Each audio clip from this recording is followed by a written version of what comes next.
মহান বিজয় দিবস উপলক্ষে চাঁপাইনবাবগঞ্জ পৌরসভার ১ নং ওয়ার্ডের বিদিরপুর ব্রাহ্মণডাঙ্গায় পুরস্কার বিতরণী ও সাংস্কৃতিক অনুষ্ঠান অনুষ্ঠিত হয়েছে।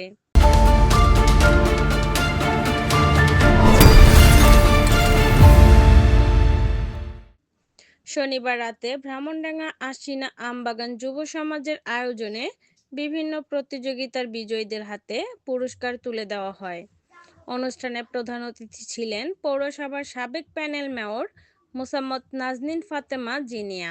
সভাপতিত্ব করেন সুগার্ডেনের প্রোপাইটর মোহাম্মদ হজরত আলী। বক্তারা বলেন, মুক্তিযুদ্ধের চেতনায় তরুণদের দেশপ্রেমের উদ্বুদ্ধ হতে হবে।